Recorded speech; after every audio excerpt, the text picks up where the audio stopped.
প্রিয় দর্শক, আপনি জেনে অবাক হবেন বিশ্বের সবচেয়ে শক্তিশালী সুপার কম্পিউটারের থেকেও আরও অত্যাধুনিক এবং আরও শক্তিশালী গাণিতিক কোডিং রয়েছে সূরা আল কাউসারের মধ্যে। পবিত্র কোরআনের এই একটি সূরা পৃথিবীর সকল সুপার কম্পিউটারকেও ফেল করবে। বর্তমান বিশ্বের সবচেয়ে শক্তিশালী সুপার কম্পিউটার 20 সেকেন্ডে 2 লাখ ট্রিলিয়ন গণনা একাই করে ফেলতে পারে এবং গবেষকরা বলছেন 100 জিবি স্পিডে ডেটা ট্রান্সফার করার ক্ষমতা রয়েছে এই সুপার কম্পিউটারের। তবে কোরআনে পাকের মধ্যে সূরা আল কাউসারে বিদ্যমান গাণিতিক কোডিং এর সামনে এই অত্যাধুনিক সুপার কম্পিউটার কিছুই না। সূরা আল কাউসার হলো কোরআনুল কারিমের সবচেয়ে ছোট সূরা। দর্শক, আপনি জেনে অবাক হবেন যে কোরআনের এই ছোট্ট সূরা আল কাউসারের মধ্যে 10 সংখ্যার এমন এক গাণিতিক কোডিং রয়েছে যার সামনে এই বিস্ময়কর সুপার কম্পিউটার কিছুই না। কোরআনের এই ছোট্ট সূরাটিতে মোট 10টি শব্দ রয়েছে, যার প্রথম আয়াতে মোট 10টি অক্ষর রয়েছে। তেমনি দ্বিতীয় আয়াতেও অক্ষরের সংখ্যা মোট 10টি এবং শেষ আয়াতেও 10টি অক্ষর রয়েছে। যে সকল অক্ষর বা হরফ এই সূরার মধ্যে মাত্র একবার করে এসেছে তার সংখ্যাও 10। এই সূরাটির মধ্যে যে অক্ষরটি সবচেয়ে বেশিবার এসেছে সেটি হচ্ছে আলিফ, যা মোট 10 বার এসেছে। এই সূরাটির প্রত্যেকটি আয়াতের শেষ হয়েছে একটি অক্ষর দ্বারা, সেটা হচ্ছে আরবি হরফ র, যা আরবি হরফ সমূহের মধ্যে 10তম হরফ। কোরআনের যে সকল সূরা এই র অক্ষর দ্বারা শেষ হয়েছে তার সংখ্যাও 10, যার মধ্যে সূরা আল কাউসার সর্বশেষ সূরা। এই সূরাটি 3টি আয়াতের প্রত্যেকটি আয়াতের দ্বিতীয় শব্দটির শেষ অক্ষর হচ্ছে কাফ এবং এই কাফওয়ালা 3টি শব্দের মোট হরফের সংখ্যাও মোট 10। যেমনটা আগে বলা হয়েছে যে এই সূরাটির প্রতিটি আয়াতের দ্বিতীয় শব্দের শেষে কাফ হরফটি রয়েছে এবং প্রতিটি আয়াতের শেষ অক্ষর হচ্ছে র। এবার বোঝার বিষয় হচ্ছে এই যে কাফ অক্ষরটির সংখ্যাগত মান হচ্ছে 20 এবং রা অক্ষরটির সংখ্যাগত মান হচ্ছে 200। এখন আমরা যদি 200কে 20 দ্বারা ভাগ করি তাহলে ভাগফল হবে 10। কোরআনের সকল সূরার মতো সূরা আল কাউসারের শুরুতেও বিসমিল্লাহির রহমানির রাহিম আছে।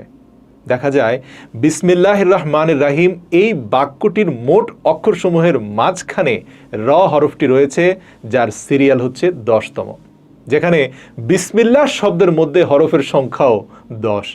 পুরো কোরআন শরীফের 2টি সূরা এমন রয়েছে যার শুরু হয়েছে ইন্না শব্দ দিয়ে এবং যাদের শেষ হয়েছে রা অক্ষর দিয়ে, যার মধ্যে প্রথম সূরা হচ্ছে সূরা আল কদর, যা পবিত্র কোরআনের 97 নম্বর সূরা এবং দ্বিতীয় সূরাটি হচ্ছে সূরা আল কাউসার, যা পবিত্র কোরআনের 108 নম্বর সূরা। মজার ব্যাপার, এই 2টি সূরার মাঝখানে সূরাসমূহের সংখ্যাও 10টি। কোরআনের 97 নম্বর সূরা অর্থাৎ সূরা আল কদরে রা অক্ষরটি এসেছে মোট 10 বার, যেখানে সূরা আল কদরের শুরুও কিন্তু ইন্না শব্দ দিয়ে হয়েছে এবং দ্বিতীয় সূরা আল কাউসার, যার প্রতিটি আয়াতের শুরুই হয়েছে ইন্না শব্দ দ্বারা। এই 2টা সূরার মাঝে ইন্না দিয়ে শুরু হয়েছে এমন আয়াতের সংখ্যাও মোট 10। এছাড়াও সূরা আল কদর এর শেষ আয়াত থেকে নিয়ে সূরা আল কাউসার এর প্রথম আয়াত পর্যন্ত মাঝখানে যতগুলো সূরার যত আয়াত রয়েছে তার মধ্যে এমন শব্দ মাত্র 10টি রয়েছে যার শুরু হয়েছে রা হরফ দিয়ে। কোরআনের 97 নম্বর সূরা আল কদর এর শুরু আলিফ দিয়ে এবং এই সূরার মোট এমন 10টি শব্দ রয়েছে যার শুরু হয়েছে আলিফ দ্বারা। এই সূরা আল কাউসার পবিত্র কোরআনের সবচাইতে ছোট সূরা। এই ছোট্ট সূরা আল কাউসারে মহান আল্লাহ রাব্বুল আলামিন এমন গাণিতিক বিস্ময়কর কোডিং লুকিয়ে রেখেছেন এর ব্যাপারে, যা স্পষ্টভাবে প্রমাণ করে যে এই কিতাব কোনো মানুষেরই লেখা নয়, এটা স্বয়ং আসমানি কিতাব, আসমান জমিনের মালিক আল্লাহ রাব্বুল আলামিনের তরফ থেকে এসেছে। সুবহানাল্লাহ, যিনি এই ছোট্ট একটি সূরার মধ্যে এত নিখুঁত গাণিতিক বিন্যাসের সাথে শব্দগুলোকে বিন্যস্ত করেছেন, যার সমাধান এই দুনিয়ার সবচাইতে শক্তিশালী সুপার কম্পিউটারও করতে পারেনি।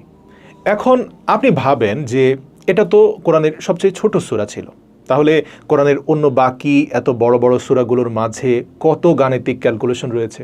নিশ্চিতভাবে আপনার বিবেক কাজ করা বন্ধ করে দেবে যদি আপনি এই বিষয়ে ভাবতে শুরু করেন। এজন্যই আল্লাহ তাআলা পবিত্র কোরআনে মাজিদে বলেন, আমি আমার বান্দার প্রতি যা কিছু নাজিল করেছি, যদি তোমাদের এর মাঝে কোনো সন্দেহ থাকে তাহলে এর মতো করে এমনই একটা সূরা বানিয়ে নিয়ে আসো না। আল্লাহ তাআলা আমাদের কিয়ামতের দিন হাউজে কাউসার থেকে পানি পান করার তৌফিক দান করুন, যে হাউজে কাউসার নিয়ে সূরা কাউসার নাজিল হয়েছে। যেদিন কঠিন পিপাসার মধ্যে শুধুমাত্র হাউজে কাউসারের এক গ্লাস পানি আপনাকে পুরো কিয়ামতের ময়দানের পিপাসার হাত থেকে রক্ষা করবে, পরিপূর্ণ প্রশান্তি দান করবে। সেই হাউজে কাউসারের মালিক মুহাম্মদুর রাসূলুল্লাহ সাল্লাল্লাহু আলাইহি ওয়াসাল্লামের সাথে আমাদের দিদারের তৌফিক দান করুক, এবং শেষ বিচারের দিন যেন আমরা এই কাউসারের মালিকের কাছ থেকে শাফায়াত পেতে পারি, সেই তৌফিক যেন আল্লাহ আমাদেরকে দান করে। আমিন।